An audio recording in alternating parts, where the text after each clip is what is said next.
The sun was bleeding out across the red horizon, gold dissolving into rust as the wind combed through the sagebrush. A thin trail of smoke curled from a lone cabin at the valley's edge, the only sign of life for miles. Along that trail walked a woman whose steps carried both the weight of loss and the whisper of courage. Her hair was streaked with gray, her face carved by time and weather, beautiful in the quiet way of old earth. Maya Willowbird, age 45, paused before the door, her breath catching in the chill. She had buried her husband that morning. The grave still smelled of dust and salt tears. Her voice trembled as she whispered to the rough cedar door, "I lost my husband today, will you marry me?" Inside, the faint creak of boots answered. A moment later, the door opened, and a tall shadow filled its frame. Cole Maddox, age 30, stood there, a giant of a cowboy, broad-shouldered and sun-browned, eyes the color of tired skies. His hat cast a long shadow down his face, but his gaze was soft, uncertain, curious. He had heard many strange things in his life: the cry of coyotes, the prayers of the dying, the lies of desperate men, but never a plea like this. He stared at her, and for a heartbeat the world went still. "Why me?" he asked, his voice low, almost afraid to disturb the moment. Maya looked up, and the dying light caught the silver in her hair. "Because your cabin has smoke," she said softly, "and your heart doesn't hide from the wind." He didn't answer. He stepped aside. She crossed the threshold like one walking into a dream she wasn't sure she deserved. Behind her, the door shut with a sigh, and outside, the wind picked up, as if the land itself had heard her prayer and wasn't sure what to make of it. The cabin was warm, alive with the crackle of pine logs. The air smelled of coffee and leather, of rain remembered and smoke rising. Cole watched as Maya sat by the fire, her hands trembling, her grief too proud to cry. He poured her coffee in a tin cup, handed it to her without a word. She nodded in thanks, her eyes fixed on the flames. The silence between them stretched, gentle and uneasy, like two strangers caught beneath the same star. She told him, little by little, that her people had once lived along the river, that her husband had been a kind man who could no longer fight the fever that took him. The town had no place for her kind, half forgotten, half unwanted. She said it not with bitterness but with the quiet acceptance of one who has already been tried by life. Cole listened without interruption. His silence held her story as carefully as his hands might have held a fragile bird. He didn't know why he let her stay. Maybe it was pity, maybe loneliness, maybe something in her eyes that reminded him of his own mother, a woman who had died waiting for a husband who never came back from war. He told himself it was just until she found her footing. But that night, as the fire burned low and her soft breathing filled the space where emptiness once lived, he knew the lie in that thought. Something had changed. Something ancient had stirred awake. Days turned into weeks. Maya moved through the cabin like sunlight through dust, quiet, constant, necessary.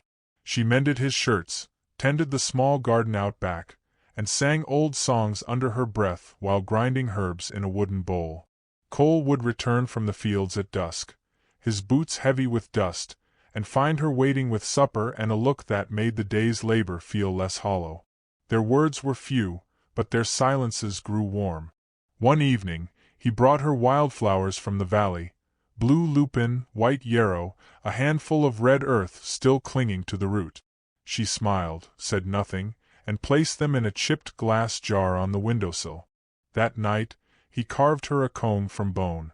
It wasn't a confession, but it was close. Outside, the town began to whisper. They called her the old Indian woman, and him the fool cowboy. The sheriff passed by the cabin more often, his gaze lingering too long. At the general store, Cole heard laughter when he bought 2 sacks of flour instead of 1.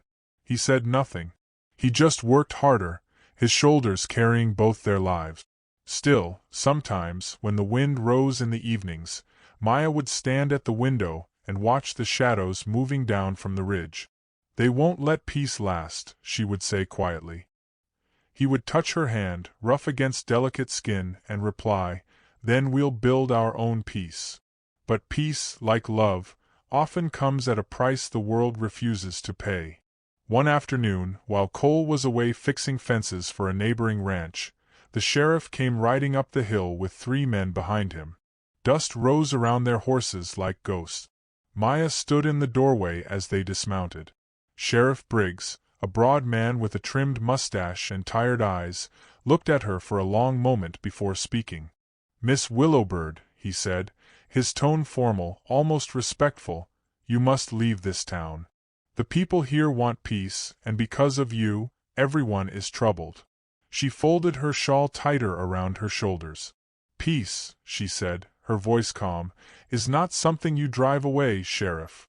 The words carried no anger, only sorrow. But Briggs wouldn't meet her gaze. "It's not my choice," he muttered. "It's theirs." Behind him, one of the deputies spat into the dirt.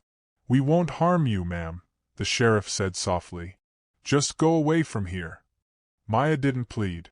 She turned, packed her few things, the shawl, the bone comb, a small photograph of her husband, and stepped outside. The sheriff tipped his hat as she passed. She walked down the hill until the cabin was only a shadow against the sky. When she reached the edge of town, the wind rose suddenly, swirling dust around her feet. It sounded, she thought, like a name carried by the earth. She whispered back to it, though no one heard. By the time Cole returned, the cabin was silent. The fire was cold. Her shawl was gone. He called her name once, then again, louder. When no answer came, fear broke through his chest like a wild horse. He ran through the town, through alleys and porches, asking everyone if they had seen her. Faces turned away. A few shrugged. Most said nothing. Their silence was a wall. The dusk thickened, and still he searched, calling until his throat ached. Finally, he rode straight to the sheriff's office, burst through the door. "Where is she?" His voice cracked like a whip. Sheriff Briggs rose from behind his desk, his face pale under the lamplight. "Cole," he said, "it was necessary for the peace of this town. You know how folks talk. You know how fear works." Cole's hands clenched into fists, trembling with rage he didn't know how to hold. "But she's necessary for my peace," he said. The words came raw, stripped of pride. "And now I'm going to find her, for my peace." He turned and left without another word. Outside, his horse waited, restless under the darkening sky. He rode hard, past the town, past the creek, past everything that had once felt familiar. The moon rose over the plains, a silver coin in the endless black. He rode through rain and dust, calling her name into the night, each echo fainter than the last. He slept only when his horse refused to go further, dreaming of her face lit by firelight, of her voice whispering songs older than the land itself. By dawn, he reached a crossroads where the wind carried the faint smell of hay and damp wood. A farmer passing by told him he'd seen a woman fitting her description near an old barn beyond the ridge. Hope, fragile as it was, stirred again in his chest. He rode until the world narrowed to that single place. The barn stood half-collapsed, its roof sagging, its doors open like arms too tired to close. He dismounted, his boots crunching on the dry earth. Inside, in a corner bathed in pale moonlight, he saw her, Maya, sitting on the floor, her shawl wrapped tightly around her. She looked up, startled, and for a moment neither spoke. Then Cole stepped closer, his voice breaking the silence. "This life now seeks peace," he said, each word trembling with everything he had held back, "the peace that only you can give me. Will you marry me?" The world seemed to pause, as if waiting for her breath. Tears welled in her eyes, slipping down her cheeks. "Yes," she whispered, her voice trembling like a flame in wind. He knelt beside her, took her hand, and for the first time, she leaned into him fully, as though the years of loneliness had finally found rest. Outside, the wind softened. Even the night seemed to listen. The next morning, they rode back into town together. The streets fell silent as they passed. Whispers followed them like shadows, but Cole didn't look away. He stopped before the chapel and dismounted. "We'll marry here," he said, loud enough for all to hear, in the open. Let the world see what love looks like. For a long moment no one moved. Then the preacher, an old man with shaking hands, stepped forward.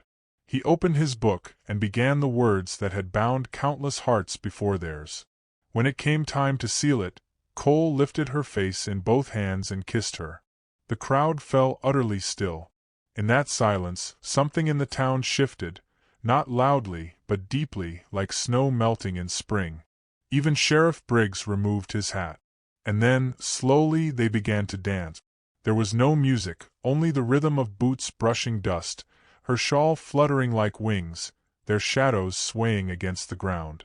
Some said the wind changed that day, that it carried laughter instead of rumor.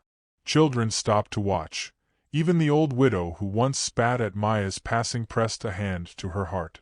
The dance went on until the sun dipped low and the light turned soft and forgiving.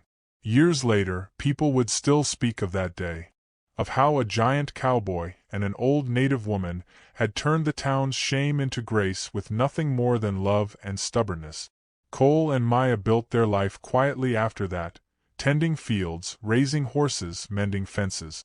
They never sought to change the world, only to live in peace within it. And somehow that was enough.